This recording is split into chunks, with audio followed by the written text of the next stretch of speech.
Good evening. When you don't have the main man, you get stuck with melty face, Mr. Potato Head. Me. Tough luck, guys. This is like the sucker punch you never expected, but you got it, and that's what you have to do. So I hope you didn't have your dinner too early.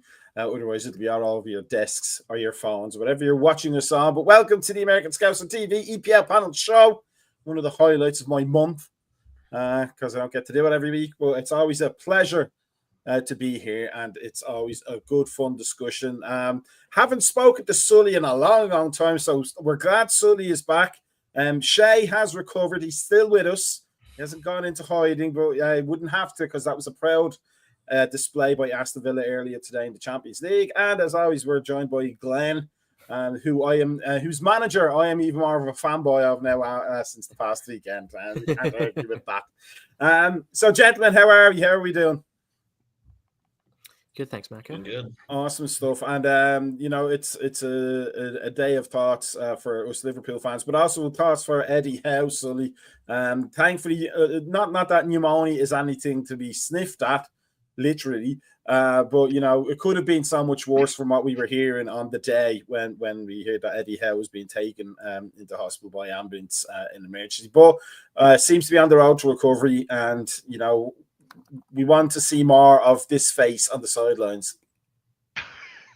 Well, you didn't like a full 90 minutes of Jason Tyndall? You weren't. No, I don't think so. He didn't know what to do. There was nobody standing in front of him. Yeah. Like he's lucky there's not a fifth official. That's all I gotta say. Like, yes, he's the Costello without the Abbott. So he is. What we're going to do, we're going to talk about the games this weekend, just gone. And now I believe Newcastle have a game still to play tomorrow against Palace. Yep, game in hand against Palace. We'll talk about that as well. But here's what happened this past weekend. Obviously, for us Liverpool fans, one result was the best one outside of Liverpool beating West Ham. The Wolves beating Spurs, Newcastle beating not just beating them, actually humiliating Manchester United. We love to see it. Bournemouth beating Fulham after they, had the temerity to beat us on one of our worst performances of the season, worst halves at least. Villa smashing Southampton and Arsenal and Brentford. Obviously, that's the treat for us. But Sully, haven't spoken to you for a long time, so let us get going with Newcastle and Manchester United. I was in work on Sunday, as I'm always in work pretty much every weekend, day, night, hour, month, year, and millennium. But it seemed like a tight game for the first 10 minutes I was listening to, and then that's what I was expecting. Then when I got the scoreline, I was like, well, that's going to make my day brighter because, we always love to see Man United getting humiliated, but it was a humiliation, wasn't it? That was like the best you could see from Newcastle, maybe, full of spirit and verve for their manager in hospital, but also it was good football. That's the thing. That's what you want. That's what you hoped to see from Eddie Howe and his team, wasn't it? Well, I think it shows just how good of a manager Eddie is. I mean, his team didn't miss a beat without him. They know exactly what he wants out of a game plan. They executed it to perfection. And if I'm going to be honest, that score line makes it look way closer than it was. It was 1-1 at halftime, but we were just battering them. That game could have looked like the Southampton game from the beginning of the season. That could have been like a 7-0 win. That could have been just a massacre. And I keep going back on this. Yes, Newcastle is they look like a well-oiled machine. They're moving the ball well. Their communication is on point. Everybody is stepping up. Everybody is playing a role. But it still felt like that game, they didn't really get out of second gear. And it was almost more how bad Man U was. Like, yes, we didn't finish a ton of chances. We had a lot of opportunities. And that fourth goal, I mean, the Man U keeper was doing his best Onana impression. He wasn't even on the field, and he's still haunting this team. He just banks it off one of his defenders' heads right to Bruno, and that's the fourth. But we are playing consistent, well-managed, disciplined football right now, and it's just great to see. I'm being a Newcastle fan, though, I'm still waiting for this other shoe to drop. I don't want to get excited about a Champions League place, considering how good we're looking and how shitty Chelsea's looking. I don't want to get excited because I've been burned so many times. And yes, I know we won the cup, but like I hope this season ends up differently. I really, really hope. When we made Champions League a couple of years ago, we were in top four most of the season. That was expected pretty early on. But this one, it feels so tight. I was listening to a podcast, and I don't know what the host was smoking, but saying that we could potentially finish second if we get things to fall our way. I don't see that happening. Fourth place is fine in my book, and just continue to play this style, this brand, have everybody contribute. One of my coworkers is a huge Chelsea fan and came up to me today talking about, hey, do we want to get together for when Newcastle plays Chelsea? And before he left, he was like, I think my favorite player on Newcastle is Dan Burn. And I'm just like, he's like number 8 in terms of our best players, but he's still a player people want. That he does the dirty work. He's committed. So that made me really happy to have somebody who's not a Newcastle fan shout out and recognize what one of our players is doing, particularly somebody like Dan Burn, who at this point is just a folk hero. Now, here's the thing about it for me, from my point of view, is that Liverpool are the league leaders and basically champions in waiting, and yet although we did play poor, we're all happy to admit that Newcastle in the Carabao Cup final were excellent, but more so excellent because the 3 midfielders were excellent and dominated. So imagine you're Manchester United having the crappiest season since 1976, or maybe 1989, 88, whatever it was that they won the FA Cup, and just 90, whatever it was, when Ferguson was nearly sacked. And you have to come up against that midfield throw, especially Joe Linton, because by all accounts, he was running the show. They say... Mac, can I hit you with a couple of statistics real fast for that? Yeah, go ahead. So, Joe Linton, 4 goals, 2 assists this season. Tonali, 3 goals, 1 assist. Bruno, 4 goals, 6 assists. And, those are stats that don't show the defensive work rate those 3 guys are putting in. Tonali had something like 2 goals in 50 appearances for AC Milan. He's got 3 goals this season. Like, Eddie Howe is just getting the best out of his players right now. And that midfield is his crowning achievement. But what I was going to say, though, is because what it does is it reminds me as a Liverpool fan of the Henderson, Milner, Wijnaldum midfield of Liverpool. Not great goal scorers, but if they didn't do the work, Salah, Firmino, and Mane didn't have an awful lot of outlets for them. And I want to kind of pass it on to Shay there a little bit, because his team has had, similar upturns and fortunes. We've talked about that before since Gerrard was sacked and Unai Emery came in. But it is almost always built on that selfless work rate, isn't it, Shay? That if you don't have that, and Manchester United don't, and we're going to go mock them in a few minutes, but if you don't have it, you really don't have anything, do you? No, and like Alcelli said, the whole midfield as a collective is playing well, and I think that does make a difference, because we've looked at City for all these years. That midfield trio that they've had has been very solid, and like how Alcelli said, they don't score a lot, but when they do, it is crucial. And I feel like that's where United's issue is, because they can't figure out who the main 3 is. Like Bruno, as much as I hate him and how everybody else doesn't like him, he is by far their best midfielder. But I'm pretty sure his mother hates him as well. Oh yeah, I don't really like him. But like how Sully said, same with us. Villa, we have a trio that have played a bunch of games together, and I think that makes a difference too. When you have that chemistry together, and then you bring in 1 or 2 new players that can instantly mold and gel with the team helps. So also the manager, they bought into the system. I feel like that's what Newcastle's done with Eddie. That's what Villa have done with Emery. I just wanted, before we go on to Glenn and my hero worship of Thomas Frank, big love to Suzie, Miss Melina, BX81, Rosie, and everybody else who is watching. Make sure you're liking, subscribing, and clicking everything you need to click to know what content we're putting out every single day. Glenn, now here's what I want to ask you, because the context for me when it comes to Brentford is that when the Amorim experiment falls apart dramatically and he gets kicked out, Thomas Frank may be one of the managers they look at to get almost like a back to basics, hard working approach, because Brentford is built on that as well. It's one of the reasons why I love that team so much as a non-Liverpool team in the Premier League. Does it worry you as I don't want to take anything away from Newcastle, Sully, because we haven't talked to you in a long time, but they are worth talking about, but with Man United being laughed at is just a little bit more fun.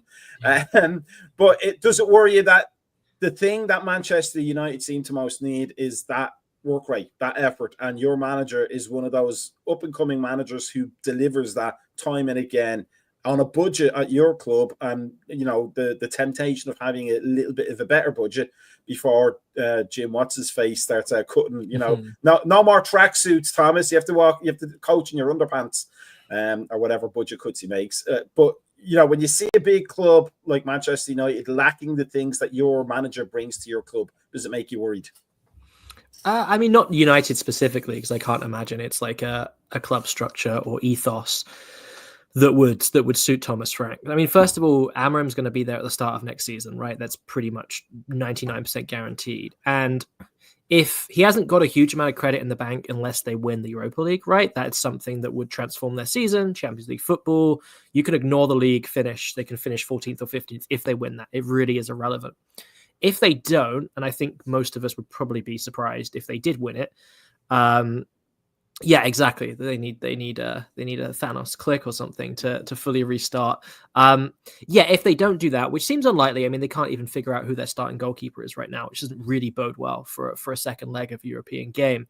But if regardless, Amorim's probably going to be there, right? Come the start of the season, we'll have a transfer window to work with.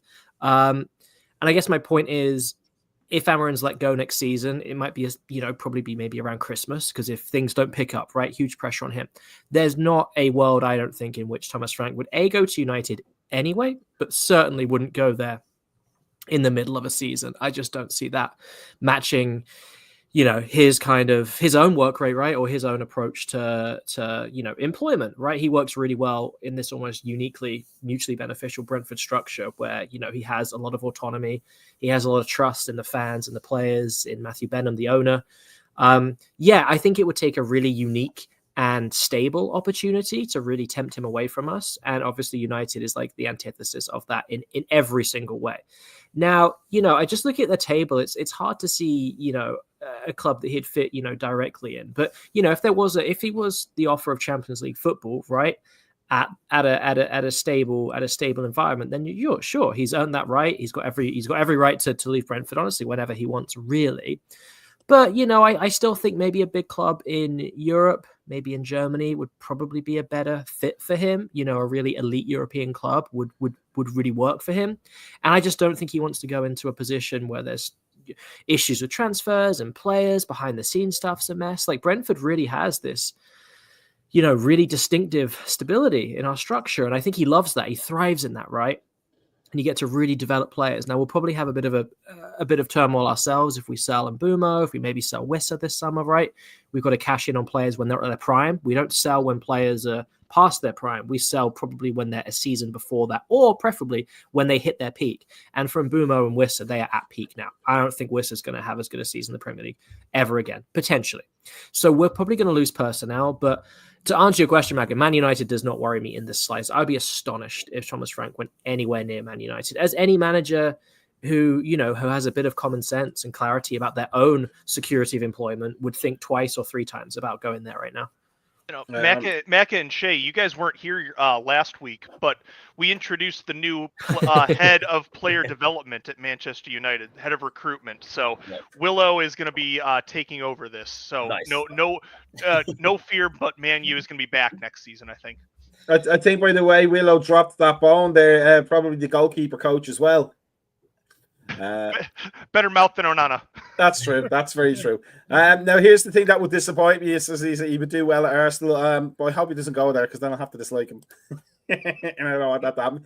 Just to bring it back full circle, Sully, there was a point in time where, let's say, Eddie Howe and Jason Tyndall would be Newcastle managers and would be in the running to be the Manchester United managers because they're doing so well, and it would be a temptation because it's Manchester United. But how good does it feel that it would be the other way around? Right? It's Manchester United manager hoping they might get to be the Newcastle manager one day. It's insane. It's truly not like these last 4 seasons have been the 4 best years of my life as a soccer fan. I still don't really know how to react, but yeah, I mean, the fact that what makes me nervous is Eddie possibly going for the England job with when Tuchel inevitably fails with England, and they have to go with Eddie Howe. So that does make me nervous, but I think Eddie loves it. I mean, he's got absentee owners, so he can do whatever he wants whenever he wants. He's got the entire city behind him. It's almost a perfect place to coach right now. He's got nothing but a yellow brick road in front of him at this point. I think that's just the piss stains on the path after Newcastle fans have all their beer. The fog on the pine. The fog on the time. But let's move on then. So we had Villa trashing Southampton away, but I think everybody trashes Southampton away. But as preparation, Shay, for the Paris Saint-Germain game, and we're going to link those two games because sometimes the philosophy might be to ditch that league game before a big European night and then, put all your resources into that European night. Aston Villa didn't do that. They went to win. They went to beat Southampton because it's nice to be in Europe for a great night, regardless of the result. Great atmosphere. Aston Villa, the ground was rocking. You could hear it on the television. It was a great thing to hear. Proper old school stuff, but you want to be there next year as well, and it's preferably in the Champions League. So my question to you is, number one, tell us about that game against Southampton, and do you think it had any impact or bearing on today's performance, which was stellar regardless of the score? Maybe just PSG or they have the more expensive attackers so they can afford to bring 2 great ones off and put 2 great ones back on again, because that's how that state-owned club thing works. Yep. No, I would say Southampton, we definitely struggled almost the first half of the match. Like, it was pretty typical response when you play a team that's relegated. They finally decide to show up, after they've had all year to basically do this. But then I will say Emery made the 3 big changes because all 3 of the subs that came on scored. So that was good to see. It was a very good goal and pass from Yuri when Ollie just hit that one on the volley, like fantastic finish. I also think he did it as a little bit of hey, let's get them a little bit prepared against PSG, but not play the fully strongest lineup. And then obviously going into today, we had a tough task. And like I said earlier before we started the podcast, once I saw that first goal go in 10 minutes, I was like, it's over. We're going to watch it out. It was like great showing from Villa just to even make it this far and do this well. And then they go 2-0 up. And it's like, all right, now it's definitely over. And then just slowly but surely, your typical PSG collapse was about to happen. We end up coming back and winning the match. Obviously, it was just a goal short. But I think going into that, the team was really prepared. And then even Ezri came out and said, at halftime, we were down 1 goal. Or, 2-1 in the actual score, but then down 2. He's like, we had nothing to lose. So they just went all out. I feel like that's the mentality you have to have when, hey, we're not supposed to truly be here at this point, because who would have thought we would be in the Champions League 3 years into the Emery project, I would say. But what I will say is for next year, that's where we want to be at again. I think just trying to finish the league and we still have a chance to win a trophy. We're in the semis of the FA Cup, so I think that's the next big step. I think they even said that today. That's kind of where they're going to focus on. But we're also on a very good win streak right now just to keep doing in the league. So whenever we play Sully this Saturday, it's going to be a big game for both. I hope they keep the momentum up and don't keep their heads down, because at the end of the day, yes, we didn't win the overall fixture, but to beat PSG at home, a great comeback is something to be very proud of. And that's why I feel like the players today, they weren't upset. And just seeing how you said, Mac, seeing the stadium just that loud and all the fans singing and just having the little bit of joy, we're getting there. And I just feel like we just have to keep the momentum up. My biggest concern is, obviously, I've talked about it a bunch on the podcast, is just what the FA and financial play is going to do to us, because they already tried to do it when we had to sell Diaby and Luiz, I guarantee we're going to be in the same position again. So it's going to be interesting to see what happens and who we have to sell in the summer, and then how we work with those changes and bring in somebody just to keep the momentum up. Now, Sully, this is I remember back in the early 2000s, Newcastle and the Bobby Robson being the Champions League. I think it was the Craig Bellamy and Gary Speed team, and it was a fantastic team. A really good team to watch. And Bobby Robson was just a great manager. But again, the course of everybody up until Eddie Howe, every Newcastle manager just couldn't take it over the line to win that, much sought after trophy. But seeing nights like that for Aston Villa, Liverpool has a storied history in Europe, so we've got lots of those memories to think about. Does it give you encouragement and excitement for next season that Newcastle will hopefully be a part of one of those legendary nights, especially with the Newcastle fans, being as vociferous and vocal as they are? It must be something to be excited about and to want to make a regular part of the Newcastle experience. No, 100%. I think that is our goal going forward. It is regular Europe appearances. And if we miss out on Champions League, a consistent Europa place as well would be just fine with me. But yeah, it does give me hope. This Villa team reminds me a lot of that Newcastle team that went to the Champions League 2 years ago. Same type of play, same type of managerial discipline. And yeah, it does. It makes me happy to see teams like Newcastle and Villa. I mean, Glenn, where are you guys at? Okay, you're at 11. Never mind. Sorry. That was cheap. Sorry. Did not mean to take a shot there. But it makes me happy to see teams like Villa and Newcastle being in this discussion alongside teams like Chelsea, City, Arsenal, Liverpool. Even though we're chasing Forest, it's nice to see Forest up there too. It's nice to get new blood near the top and new blood that can put pressure on some of these bigger teams. So, I mean, the fact that Villa took PSG to the wire today, I know we're joking about PSG always doing this, like choking it away at the last minute, but hats off to Villa. They took a team that, looking at when they beat, was it Liverpool who they beat to get watching them play Liverpool, they looked outstanding. That looked like a team that I would pick to go to the final. And the fact that Villa gave them a run for the money and really held their feet to the fire, it is a testament to the job Emery is doing. But we'll see what happens. I think both Shay and I can agree it's nice to be there, and it'd be nicer to be there consistently. And I will say, though, I can't remember I think it's a Vince Lombardi quote. Villa didn't really lose today. They just ran out of time. Give them another 5 minutes injury time. I think they were going to pop it. I was about to say, like, the ref was a little shoddy. He definitely that was expecting way more. Like, even the commentators were surprised. We didn't get any fouls, truly, and I was honestly surprised. I was like, there was a couple, like, McGinn, being the menace that he was, he deserved some.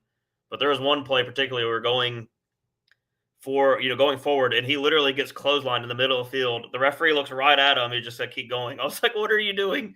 Like, any other time, you're going to get called for that. But I will say, like, PSG, for all it is, this is probably the best team that they've truly ever had. So, hats off to the fact that we could manage to do that. And like how you said, Mac, like, they got an infinite amount of money, truly, to buy all these young talent players. And like you said, you have Krzyzewska and then that Dure kid are honestly insane for being only 19 and 20 years old. So they finally have a collective team versus the superstars that they were always used to. So yeah, that's a good thing. Now, Sully slam aside, Glenn, you're in 11th. I think Brighton are 10th, if I remember, and you're playing them this weekend, which we'll get to later. But maybe not the Champions League, but for a club like Brentford, even a run in the Europa Conference would be, number one, would be good for the profile of the club, but it'd also be exciting, wouldn't it? Imagine, like, 5 years ago, you're sitting there thinking we could be playing in Europe. We could be having that dilemma that all clubs that haven't played in Europe before have is, well, how are we going to manage the squad playing Wednesday, Thursday, Saturday, or the other way around, Saturday, Wednesday, or Thursday, Saturday, Sunday, whatever. It's that's the excitement of it, isn't it? That's why we have the league program. That's why without wanting to get too stretched and broad into it. That's why the idea of a closed Super League to me sucks eggs. It's just a dreadful idea because we miss that out. Like the fact that, a club like Forest can have a fantastic season by finishing third, maybe, or fourth. But given that they were nearly relegated, that's a great thing to aspire to. So for you, is this part of the plan for a Brentford fan? Because so many of the smaller, I'm doing that in inverted commas because it doesn't seem to apply anymore, at least in terms of match strategy and tactics. But so many of the smaller clubs come up and then they just want to survive. But we've talked week upon week upon week every time I'm on this show. Brentford don't want to just survive; they want to do something, don't they? And European competition would be a great indicator of that. Yeah, definitely. Totally agree. Any type of European competition, obviously everyone aspires for the Champions League, and Shea's team, who didn't lose a game at home in the entire tournament, which is incredible. They've showed the real magic of the Champions League. Europa League, would also be huge. And look at Spurs and United, two huge clubs. No doubting that their seasons hinge on this competition, right? That shows the absolute gravity of the Europa League, right? It's the second of the competitions, but it's still huge. If you want to look at the kind of Conference League, look at what it meant to the West Ham fans when they won that. I mean, that's like the win, the victory of a lifetime. And they gave Moyes a lot of stick, and it's worth looking at the table and appreciating that they've gone from winning a European trophy. Brilliant achievement. I was very jealous of the fans when that Bowen goal went in. That's a moment you'll never forget. They've gone from that to sitting 17th, in the Premier League. They are one place off relegation. And if Ipswich or Leicester or Southampton were even half decent, then maybe West Ham might be worried. So it really shows also, Macca, how quickly you can go from the highs in the Premier League to the lows, right? And you can take stuff for granted. And West Ham is such a great example of fans who, for whatever reason, are just hugely entitled and have this kind of deluded idea of what West Ham football should look like, and David Moyes isn't providing it. Well, hey, he's managing Everton, and since he left and has gone there, they've switched places, right? Everton have soared and they've crushed down. So, and these are all the teams, right, that would love to play European football, right? As an Everton fan, all they've been doing for their fan base has been surviving, right, for year after year. They haven't been shooting for Europe. They haven't been anywhere near that. And although it's probably is a step beyond us this season, looking at the table, for me, a top half finish would be huge. And it's interesting you mentioned the Brighton match, Macca, because I was just looking at the table and they're 5 points ahead of us. But if we win the game, right, that's a decent swing. That'll take us within 2 points of them. So that would be big. But you're looking at kind of where Shea's Villa are. We're currently on 43 points. They're on 54 points, right, at 7th. 11 points is a lot to ask at this point of the season. But yeah, European football would be the aspiration. I think realistically, you'd be looking at probably the Europa Conference League. And as I said, West Ham have shown how important that is for a team that's been established in the Premier League for far longer than us, right? For far longer than us. So that would be huge. And it's nice to kind of sit back and enjoy the competitions this year and really use that as motivation. All we need is another 5, 6, 7 points right at this point of the season, and we'll be right in the mix. We're just a couple short, I think, right now. I think that West Ham thing is because they're Londoners and they love to have it lovely. That's why they do what they do with Dave Moyes. But he has the last laugh, as he frequently seems to do sometimes, especially with United. Look what's going on there.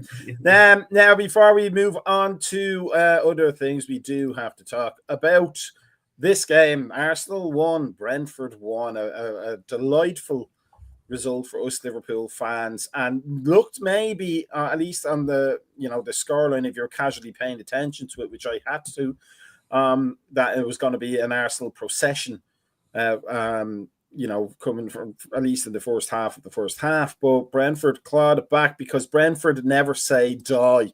That's what we love about the Thomas Frank teams. Glenn, talk us through that game and the honorary league winners medals you guys are going to get at the end of the season from Liverpool Football Club. I mean, as you said, Macca, first half was a bit of a tough watch. I think as a Brentford fan, we were really just holding on. It wasn't a particularly memorable 45 minutes of football, and it seemed to be we were just waiting for for Arsenal to score. It wasn't just one-way traffic, but I just got the sense that the pressure was building. And, we weren't offering that much going forward. Come the second half, they do get the goal. Thomas Partey, finishes it off. And then we're 1-0 down, right? And at that point, Arsenal didn't play brilliantly at all, but we just weren't really at the races. You look at the stats for the game, they had 14 shots, as you kind of touched on there, and we had 3 across the 90 minutes. They only had 3 shots on target, and we had 2.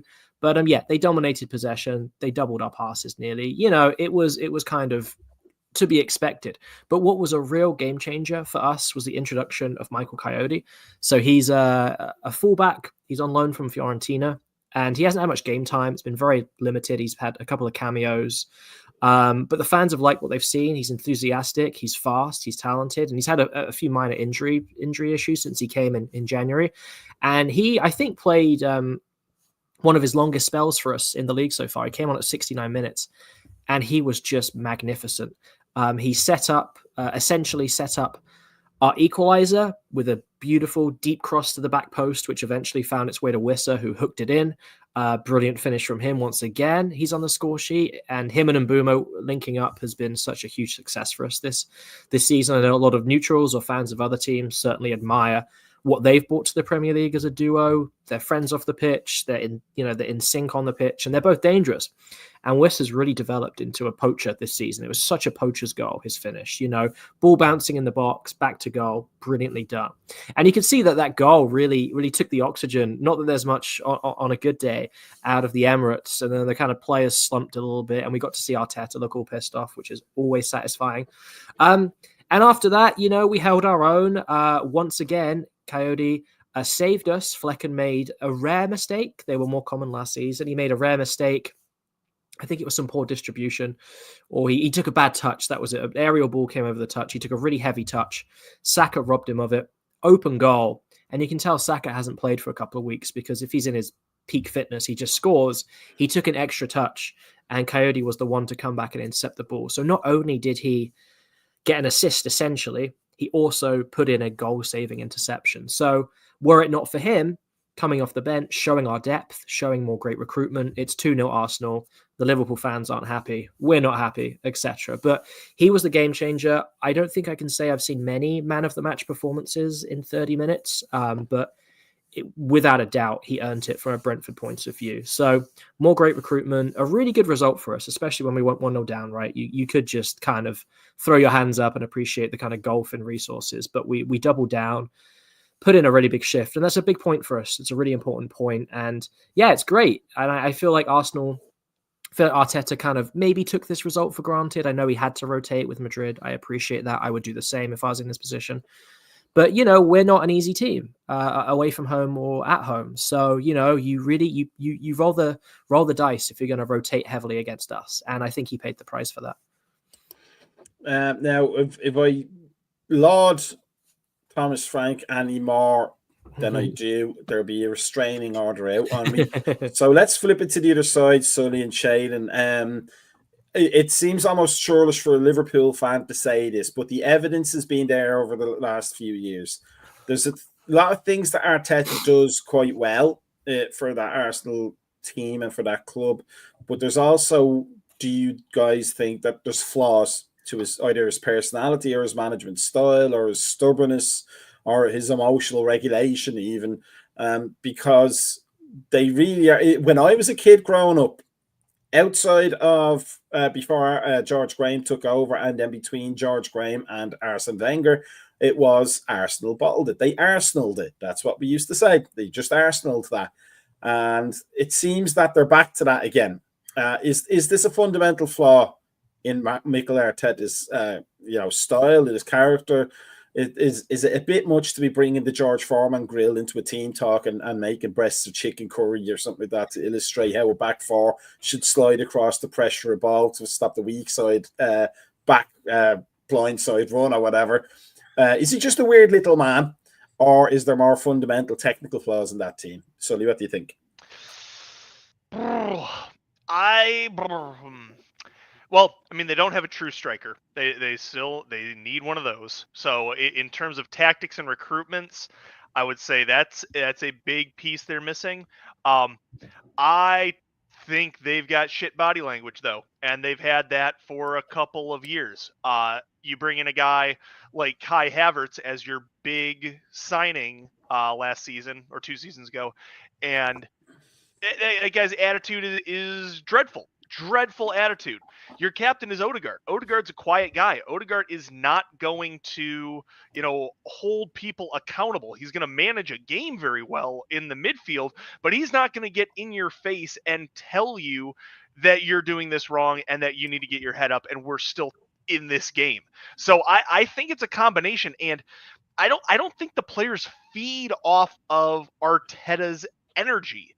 Like some players, some teams can really get behind a manager who is fighting for them tooth and nail, getting in the official's ear, fighting for his team, trying to get the calls. And that does not seem to be the case at all with this Arsenal team. Shay, I think that's a good point about the leadership aspect. On our Thursday pod a long time ago, I said Odegaard was a great talent, but I wasn't sure he was a league-winning or trophy-winning captain. He just seemed too young, and he seemed too, genteel, almost like having Luka Modric as a captain. Like he's too much silk and not enough steel.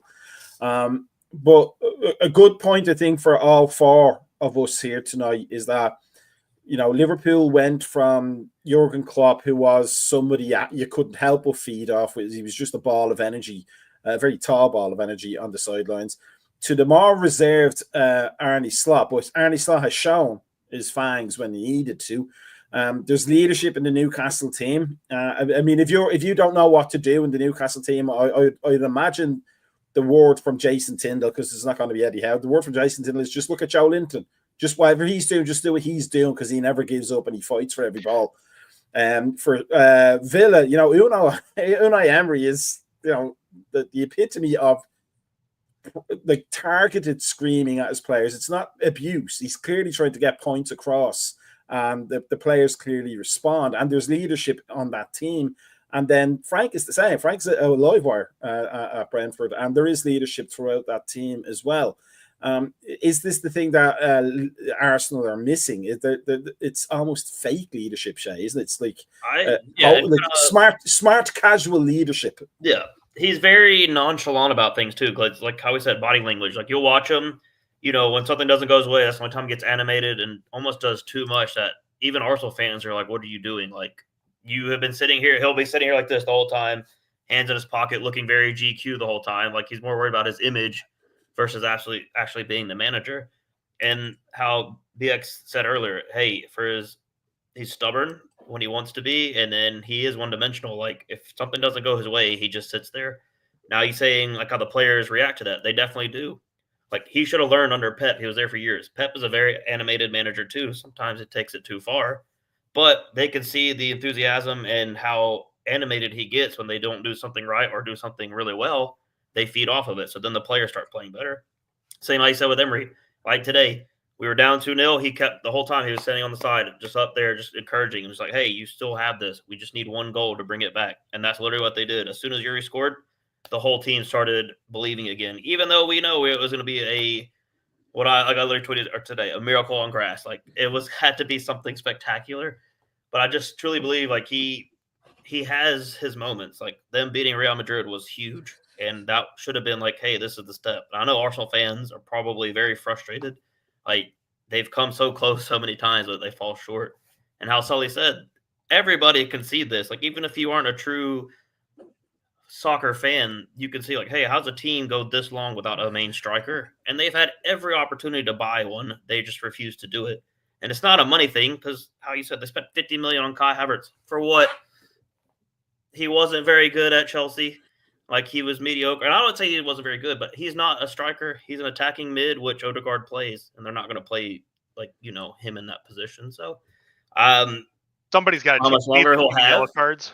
Yeah, I don't know how much longer they'll have, like, because they are, very consistent. They are, they're not bad by any means. It's just at what point you're like, hey, we need to make that next step, or you tell them like you have to make some changes. It'll be interesting to see. Let's have a look at the table, the top of the table, of course. Joyous for Liverpool fans, but Forest slipping a little bit, but still in there. Newcastle 4th place now, and a game in hand that could create that separation with City. And that becomes a battle then between Villa, Chelsea, and City for that 5th spot, if not 4th. Fulham and Brighton there, but it's coming to it really doesn't feel like the end of the season, but it's the end of the season. It's the final stretch. There's Brentford there, 43 points, and the opportunity to, have Newcastle beat Palace and then create that level pegging. But Man United and Spurs, we're going to talk about Spurs in a second, but that's such a shocking position for them. With Southampton, Leicester City, and Ipswich Town, and West Ham just lucky that the other 3 below them were absolutely dreadful all season. Otherwise, that they could be dragged into that too. But talking of the managers, I'm gonna remove him and put this guy up. There we go, Ange Postecoglou. Here's what I was thinking about today, because I heard something on the radio stations, the football soccer radio stations. Like, if you take all of the factors into account, essentially the injuries, Daniel Levy being the CEO owner, he's not the owner, he's CEO, whatever he is, the chairman, and not spending any money whatsoever, and the losing probably, their Spurs' best striker for decades, at least since 1981, maybe Gary Lineker.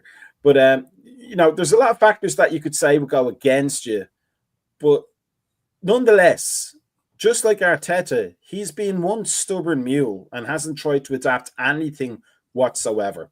He's a very likable character. It is what it is, mate. Very likable character with a lot of personality. But my question to you, gentlemen, we'll start with Glenn, is there Gary Neville was talking about the mechanics, the what you call it, the automation of the game, the rote pattern passing, etc., and the playing out of the back and players being like robots. Are managers like Ange Postecoglou, are they going to be on the way out in a few years, where their ideas and their principles are going to get them fired more often than successful? Glenn, what do you think? I know, it's a good question. I mean, his principles are fine. He just wasn't flexible enough. I think that's like the key to it this season, right? That's what we said. I think a lot of people, who weren't Arsenal fans were probably quite excited in his first couple of months, which feels like a long, long time ago, when, it was high line, high press, attacking dynamic football. Like, that's good for the league. I want more teams to play that way. I want less dry mechanical football and much more like innovative, football that's played with emotion by the players, right? That's played spontaneously. We want more spontaneous football. It makes the league way more interesting.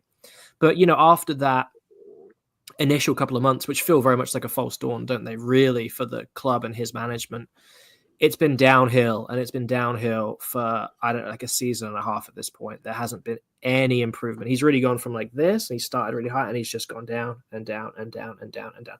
And you can say there are factors that speak to that and can rationalize some of it. Like, yeah, the injuries have been really tough, but Brentford have a lot of injuries. Other clubs have a lot of injuries. Newcastle have had a fair few. I get it. But yeah, I the sense I get with Ange is that I feel he's a better manager than he's basically portrayed himself to be as Spurs manager. I feel like there's a really good manager there. I think there's a football philosopher in there. I think there's a motivator in there. I think there's somebody who loves the sport because he loves the sport. You know what I mean? He has that passion. And yeah, he has a different way of communicating, which can grate at times and has dried up now. But there's something to be said for a more casual kind of, just relaxed style of management. I like that. It's much more fun than really buttoned up managers who don't really want to give anything away, right? Very different personality to Arteta, for example, right? But I just don't feel he has really demonstrated his ceiling. And he would say, well, look at the injuries. I haven't been able to, right? Look at Levi, look at the funding, like you said, Macca. But I think he shot himself in the foot. I think he's done that for months and months and months and months. I don't think it's a coincidence that the one time he decided to change his tactics for the first time, as we mentioned on the show, was against us at the G-Tech, came away, I think, with a 2-0 win, outthought us, job done. That was one of the few times he's proactively said, okay, let's ditch the high line. Let's adapt our style. We're not going to be open at the GTEC because Brentford play a really fluid attacking football. We're going to frustrate them. So I think it's really interesting to see where his own dogmatism, as you said, Maka, has taken him, because he's basically got into a cul-de-sac, I think, this season, and he's been too rigid. He hasn't helped himself. I think the kind of fun demeanor has kind of just faded away. He looks frustrated. He looks irritated. His relationship with the fans has broken down. I mean, as I understand it, from listening to some podcasts, hearing some fans talk, I don't think he can save his job anymore. I don't think, I could be wrong, I don't think even winning the Europa League would be enough for him to still be Spurs manager at the start of next season. I think he's burnt his bridges.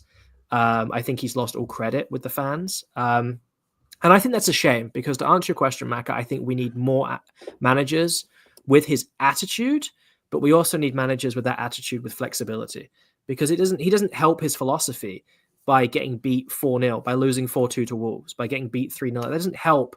Doesn't generate interest in playing his style of football. It makes you think, okay, let's go back to basics and have a more conservative approach so he can win 1-0.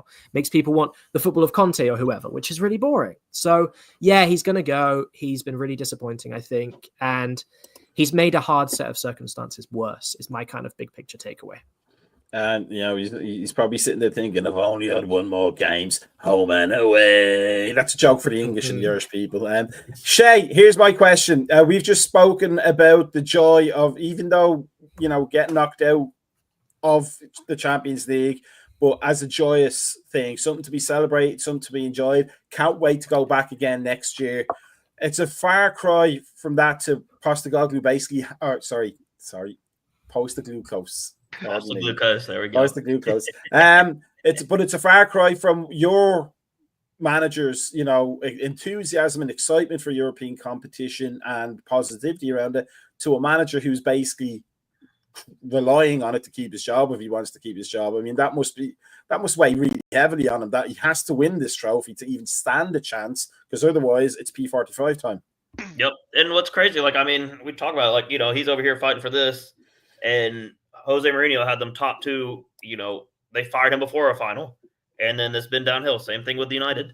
And I'm just looking at the stats. I didn't realize they've scored 60 goals and they're in 17th or 15th position, and Villa have only scored 49 goals.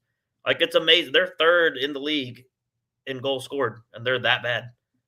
That's mind-boggling to me. I didn't actually look at the stats. How are you that bad and you scored 60 goals with a plus 11 goal difference? So something obviously is wrong with his management style. Like you said, he is too single-minded and doesn't change. So I don't know. Like I said, even with him winning this, I don't see him staying. But they're going to be in that same situation with United of who wants to come manage us. And same thing. Levy is probably one of the cheapest and most frugal CEOs of any of the clubs. He just absolutely outright refuses to spend money. And then when he does, it hasn't worked out, and then he tries to go buy players and lowball the absolute, takes the piss take out of them. He did it to us for so many years, trying to get Jack Grealish. I will never forgive him for that. I'll give you $3 million and Josh Onema for Jack Grealish. Yeah, no, we're not doing this. He did that multiple times. So I think almost how even for United, Spurs may have to make the change from the top. It's time to move on and hey, we need a whole new sporting director, new staff, and the owners clearly aren't going anywhere. They've shown to spend money, but they almost need to take the point where hey, Levy, you have to either spend some cash to build us back up, or you're fired, and then you start with the coaching and all that.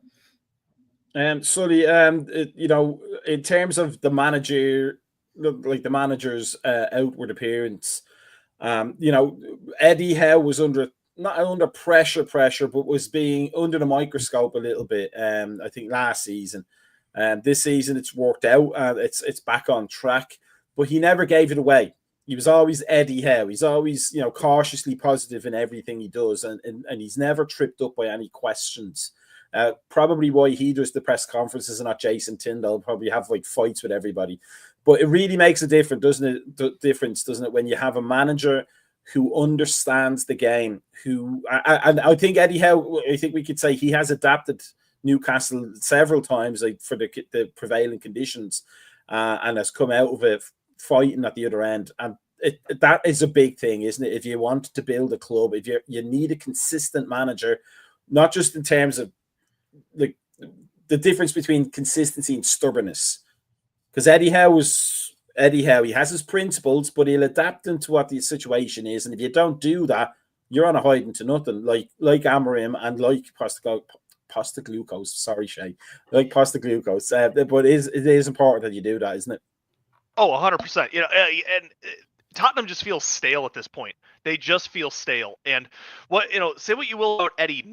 Eddie never has the highest of highs, but he never has the lowest of lows either. He keeps it even keel the entire time. He remains focused. He doesn't get bogged down in any of the minutia.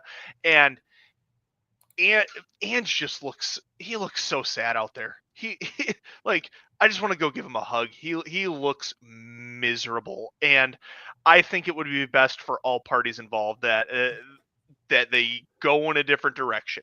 And whoever they get in at manager, you have one of two options. You have to have somebody who can get creative with the roster, who can change things up, or you go somebody brand new who's going to say, I don't want any of these players.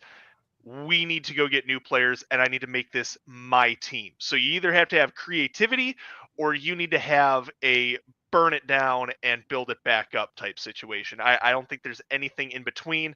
And whoever they bring in next, whoever they bring in next has to be a leader of men. He has to be somebody who will put his imprint on the club and make it his own, be the face, because obviously you don't want management to be the face. I mean, Daniel Levy, I'm surprised he's even showing up in London anymore, but that's what they're going to have to do. And it might come down to some tough decisions. I was looking at their roster. Their roster is better than I thought, but Daniel Levy should be fired simply for the fact that he brought back Timo Werner. Timo Werner has no place in the Premier League. I mean, that's a red flag and a fireable offense right off the bat, let alone letting Harry Kane leave. So Tottenham's in for a rough few seasons. I don't think this is going to be an overnight fix. That being said, stranger things have happened. So we just have to wait and see. But if I'm Tottenham, brace yourself. I think it could get uglier before it gets better. I think Big Ange is probably sitting there thinking, I don't need this, mate. I could be at home listening to me In Excess records and eating dimmies. That's a joke for anybody who watches the Mr. In-Betweener show, and you should, because it's fantastic. Right, so let us go on to important stuff for this coming weekend. The games ahead: Brentford against Brighton, Villa against Newcastle. That'll be the main one we talk about. Fulham, Chelsea, Tottenham, Spurs, Ipswich and Arsenal. What a tournament for the books that could be. And then Leicester for against Liverpool. And maybe the woes will continue at Man United and Wolves. Glenn, talk us through Brentford and Brighton. What are your feelings for that game? Well, it should be a enjoyable game, right? It should be a pretty open game. Two teams that really appreciate the art of attacking football. Brighton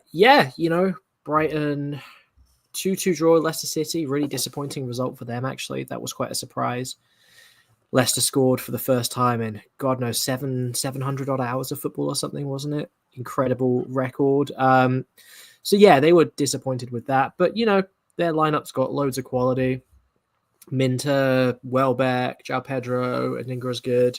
Not sure if Mitoma is going to be fit. He's obviously a real danger man for them. But yeah, I expect a couple of goals. As I said, it's actually a game. If you're literally mid-table, right, and you're kind of on the beach, you can't go up, or you can't get Europe, you can't go down. Playing the team one place above you is probably as competitive as it gets, realistically, in terms of impacting your own season.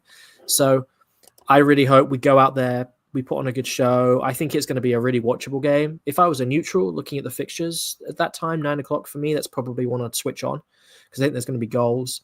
And yeah, it'll be interesting to see if both teams kind of complement each other's styles, right? Or if they cancel each other out. That's something I'm kind of curious to see. But it's one of those games that could go any single way. I wouldn't want to put any money on who's going to win it, because I would say 33 for win, draw, lose. But I'd like to think we have enough energy at home, even though our home form's been a bit disappointing recently, to get over the line and put a bit of pressure on Brighton for the rest of the season. I'd love to finish in the top half. So if we were to do that, we do need to beat Brighton this week. Give me a quick scoreline prediction. 2-1 Brentford. Oh, very, very good. This is Farady's final go on the Prem. Probably not. There's still enough Red Bull in the world for him to drink, I think. Now, that takes us to Newcastle Villa. Sully, when Alan's here and it's an Arsenal Villa match, we're just glad that we're all virtual and that we don't have to separate anybody. But what are your feelings for this game coming up, Sully? I think it's going to be 1-0. I think Isak gets back on the board. I think we win.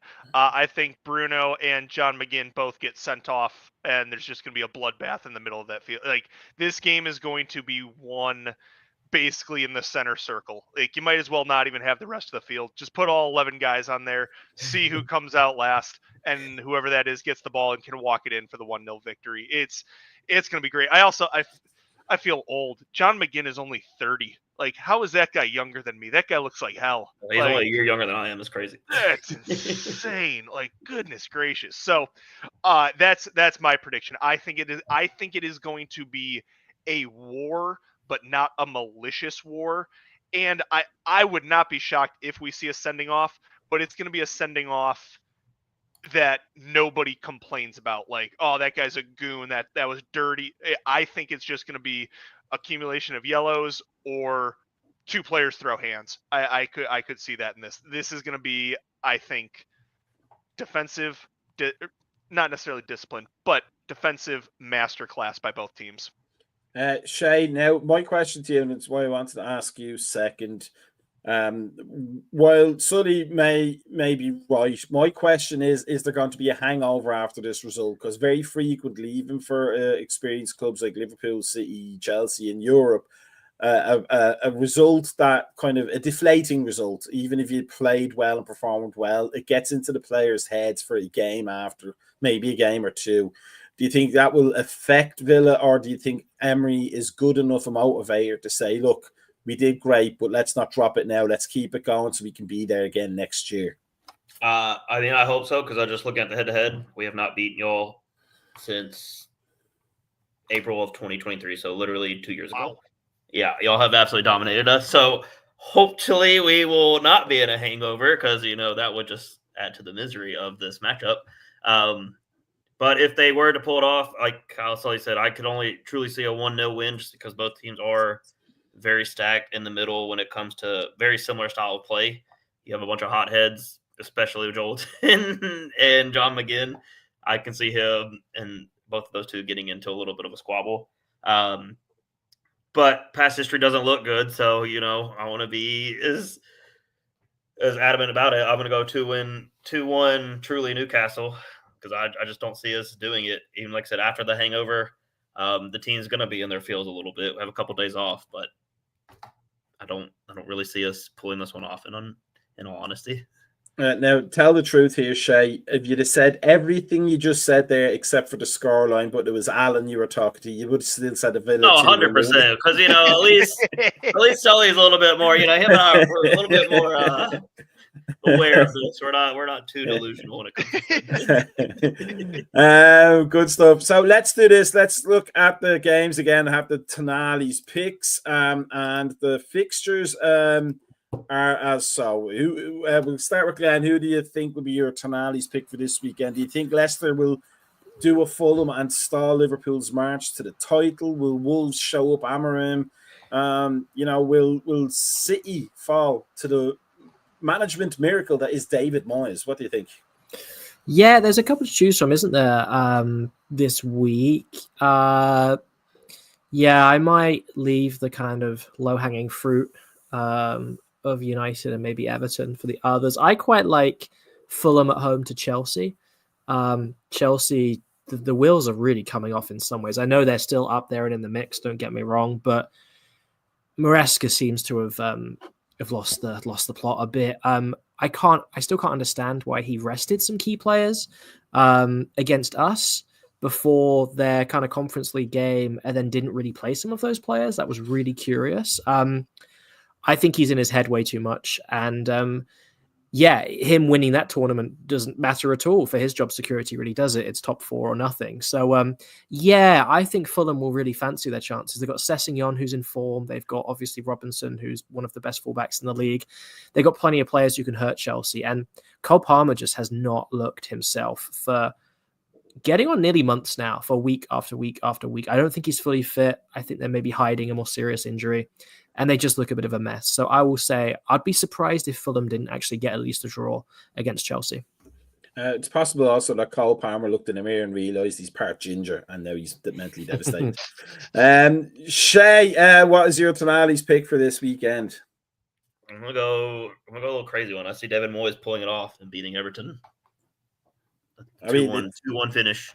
It could be possible the way City it could be possible. Down, I'm also looking for, if Villa get the tie against Newcastle, we move up to 5th place. So I need that. But City have been up and down. Like they've been either look their old self or they've looked like Man United sometimes. Yeah, I'll say they've been wishy-washy. And like honestly, Moyes has done a fantastic job bringing Everton back, and I feel like they are playing better. So, they look like the old school Everton. Well, they'll hang in, and if they can pull it off, this would be the time to do it. Sully, do you have a Tonali's pick that's different, or would you agree with one of the lads there? Oh no, I'm gonna keep trying to ride a hot hand here. I was very, very close last week. I'm gonna take Ipswich to get a point versus Arsenal. They should have had all 3 against Chelsea. So that might have funded our academy that we're starting up. But yep. I think Ipswich is kind of one of those teams that's like, guys, we got nothing else to play for. We're going down no matter what. Let's leave it all out there. Let's go have some fun. And that's what they looked like against Chelsea. I would say those goals were both 50% Chelsea being bad and Ipswich taking advantage of that badness. Ipswich looking not terrible. So I'm going to take Ipswich Arsenal 1-1. So Ipswich, Fulham, and who did you pick again, Glenn? I picked Fulham getting it. Shay's Everton. Yeah, Everton. It could be an interesting one, but if I had one at all, I would just go for that Ipswich one. Just the humiliation would be fantastic for Mikel Arteta to lose to Ipswich of all teams, or to draw with Ipswich when he badly needs to win. Because I think if that happens and we beat Leicester, it's like, I think that puts us in like literally a point away or something. Yeah, it's got to be done at that point. Be done at that point. But stranger things have happened. But gentlemen, thank you so much. It's always a pleasure. I look forward to being asked to do these EPL panel shows. Not that I dislike my compadres on the Thursday night pod, but we couldn't ask as a channel for a better group of people to talk football with. So I hope you all have fantastic weekends. For everybody else, if you're smart, if you like the cool kids, if you like musical youth and you want to pass the duchy to the left-hand side, make sure you do this. Follow us on YouTube, Facebook, Instagram, Twitter, X, whatever it's called, Blue Sky, Mastodon, and Uri Geller's 10-week telepathy course. Whichever you need to do to get the message across, make sure you're doing that. And then for everybody else, have a fantastic weekend. If you celebrate Easter, happy Easter. Enjoy the chocolate Easter eggs. I certainly will, but that's not because it's Easter. That's just my every Sunday and Saturday. Glenn, Suddy, and Shay, enjoy your weekends. Be safe out there, and we will see everybody next week with Timuchin back most likely. But as always, we're going to end on the funky music because that's what we want to do. We want to get to whatever time it is in your time zone and do a funky dance before you go to bed, because that's what life is all about. And have a good one, guys. Peace out, and we'll see you next time. Here we go.